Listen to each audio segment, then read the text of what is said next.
Bem-vindos ao DeepMed. Sou o Dr. Fábio Silveira. Hoje, saímos da bancada de anatomia direto para o leito da UTI. Como um coração de funcionamento perfeito, desenvolve placas de ateroma e subitamente falha. Vamos conectar a fisiopatologia cardíaca aos danos reais. Preparem-se para o mergulho. E essa integração da base anatomofisiológica com a patologia é tipo a espinha dorsal da prática clínica, sabe? Com certeza. Porque assim, a gente não pode olhar para o corpo em compartimentos isolados. Nosso material de hoje correlaciona aquelas aulas densas de anatomia e fisiologia com as diretrizes da SBC, AH e S sobre dislipidemia e hipertensão. Tem também o material do professor Tiago Isidoro e do professor Marcelo Guimarães, que ajuda muito nisso, né? Exato. A ideia central aqui é rastrear o colapso estrutural, desde uma falhazinha invisível na artéria até uma isquemia massiva de um ventrículo. Ok, vamos desempacotar isso. O nosso objetivo é estruturar o que a literatura chama de contínuo cardiovascular. A intenção é sair daquele esquema super simplificado da bomba cardíaca e entender, fisicamente o remodelamento patológico. Isso mesmo. Mas para dissecar o dano causado pela hipertensão e aterosclerose, a gente primeiro tem que estabelecer a mecânica perfeita, certo? No fim das contas, a circulação opera sobre umas regras hidráulicas e elétricas muito rígidas. Totalmente. O coração atua basicamente como uma bomba dupla. Ele lida ao mesmo tempo com o circuito de baixa pressão lá nos pulmões e o circuito de altíssima resistência no resto do corpo. Sim. E o débito cardíaco, que é o volume ejetado, não é uma métrica estática. Não, de jeito nenhum. Ele depende intrinsecamente do retorno venoso. E a arquitetura do miocárdio permite que isso aconteça através de um arranjo celular muito único. O músculo funciona como um sincício. Um tecido todo conectado, né? Uhum. Ele é conectado por discos intercalares com gap junctions, ou junções comunicantes. Então, o disparo elétrico, que nasce no nódo sinusal, viaja quase instantaneamente por essa rede. E é isso que a gente vê e consolida no traçado fisiológico do ECG.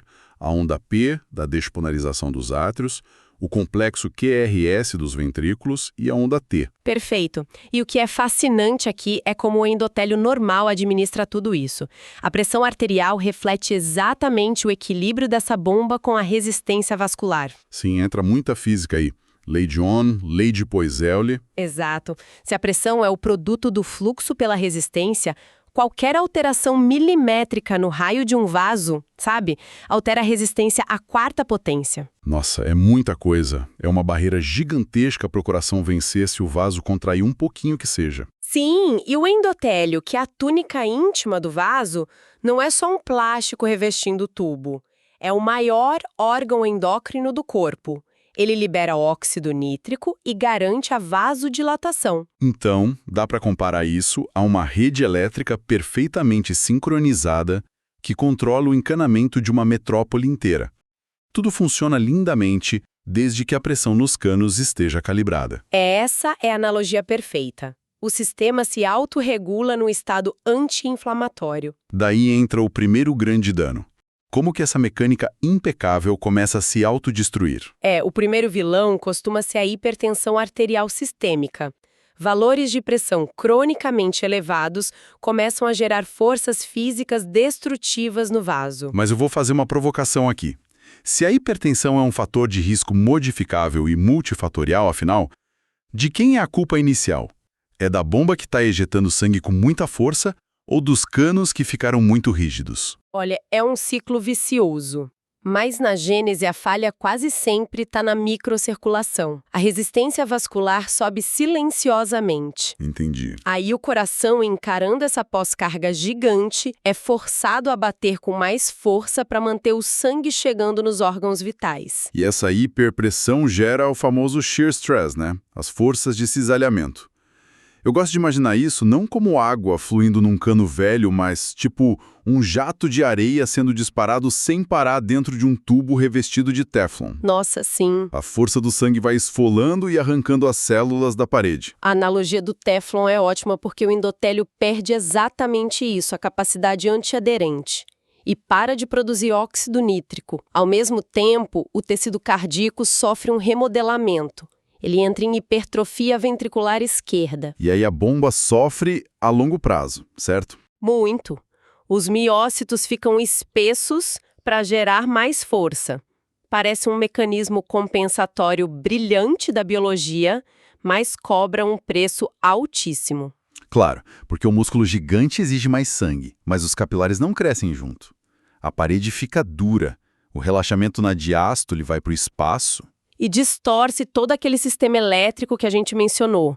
Uma massa muscular enorme gera voltagens muito mais agressivas.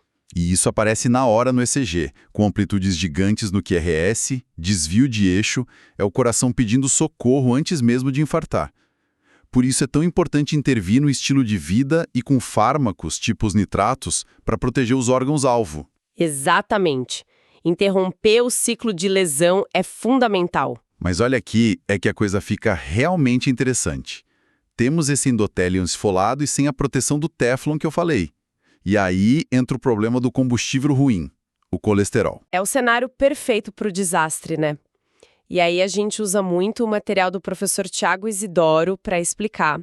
A aterosclerose é progressiva, sabe? Ela costuma começar lá na infância com as estrias gordurosas. Super silenciosa. Uhum.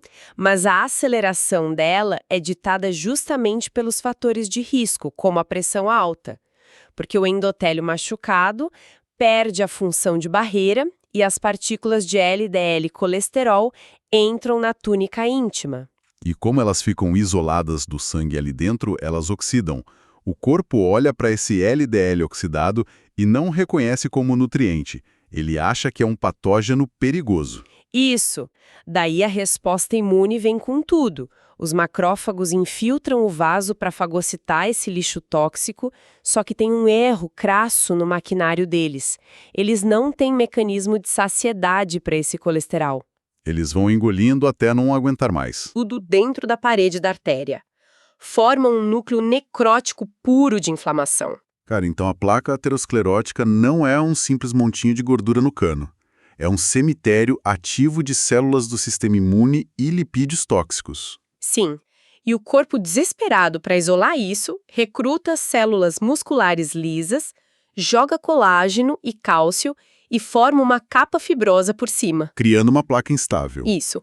Mas no começo, a artéria se expande para fora para manter o fluxo e a pessoa não sente absolutamente nada. E é por isso que a gente entra com farmacologia pesada, tipo estatinas e inibidores de PCSK9. Com metas bem agressivas, né? Tipo o LDL abaixo de 50 mg por decilitro em quem tem risco muito alto. O objetivo não é só limpar o exame de sangue. De jeito nenhum. O alvo é reverter o desequilíbrio lá dentro da placa.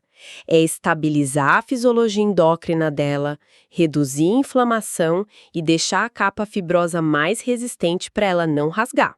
E como que essas alterações invisíveis culminam no leito de UTI que a gente falou. Bom, se conectarmos isso com a imagem maior, a gente vê o contínuo cardiovascular de Zahl e Braunwald.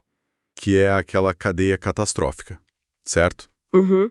Começa nos fatores de risco, passa para a disfunção do endotélio, aí vem a hipertrofia e a aterosclerose. Depois a ruptura da placa, que leva ao infarto, e por fim a insuficiência cardíaca. A urgência da prevenção primordial está em quebrar esse ciclo. Trazendo um pouco para a macroanatomia do desastre, por que as placas estouram em locais tão específicos. A hemodinâmica explica isso. Áreas de bifurcação, sabe? Tipo os ósteos coronarianos ou o polígono de Willis no cérebro. Ali, o fluxo sanguíneo deixa de ser lisinho e unidirecional. Gera uma turbulência absurda. Sim, e o estresse de cisalhamento fica oscilando. O endotélio ali é cronicamente vulnerável, tem um risco elevadíssimo de isquemia. Mas espera aí, eu vou ter que te interromper aqui com um ponto crítico.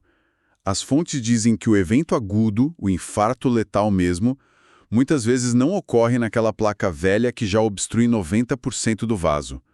Ocorre pela ruptura de uma placa instável que mal obstruiu o vaso. Sim, É super contraintuitivo, mas é a pura verdade.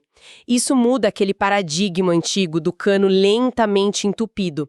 A aterosclerose é uma doença inflamatória. A placa de 90% geralmente está lá, muito calcificada e dura. Ela é estável. Exato. A que mata é aquela placa menor, rica em gordura, cheia de macrófagos e com uma capa fibrosa muito fininha. Uma bomba relógio. Literalmente. Enzimas chamadas metaloproteinases vão corroendo essa capa. Aí rola um pico de estresse, a pressão sobe e a capa fina rasga. E quando rasga, o sangue entra em contato com aquele lixo necrótico. O corpo entra em pânico e forma um coágulo massivo e instantâneo, achando que o vaso foi cortado. A luz do vaso passa de uma oclusão de 30% para 100% em minutos. O miocárdio morre, cicatriza com fibrose e o coração entra em insuficiência crônica. Então, o que tudo isso significa? Significa que o débito cardíaco e o sistema condutor mantêm a perfusão em uma harmonia perfeita. E a hipertensão rompe essa harmonia, ferindo o endotélio vascular com força bruta. Sim, e esse dano primário atua como um catalisador para a dislipidemia, permitindo que o colesterol crie essas placas letais inflamatórias. Entendemos hoje como o motor cardiovascular adoece de forma silenciosa e estrutural. Exatamente. E na nossa próxima análise, iremos focar no momento exato dessa ruptura. Vamos analisar as emergências hipertensivas agudas e a leitura exata dessas alterações isquêmicas vitais no papel do eletrocardiograma. Excelente. Então, eu quero deixar um desafio prático para quem está ouvindo consolidar esse aprendizado. Identifiquem num traçado de ECG padrão os intervalos PR e QT e descrevam como a hipertrofia ventricular esquerda pode alterar o complexo QRS. Ótimo exercício. E, além disso, revisem a morfologia dos supradesnivelamentos de segmento ST e pesquisem os algoritmos de conduta no pronto-socorro para síndromes coronarianas agudas. Perfeito. E isso levanta uma questão importante, sabe?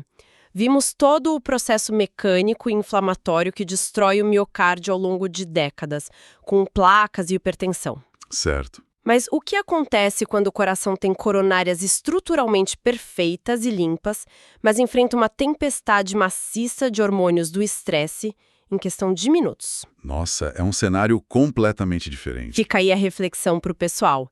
Pesquisem sobre a cardiomiopatia de Takotsubo.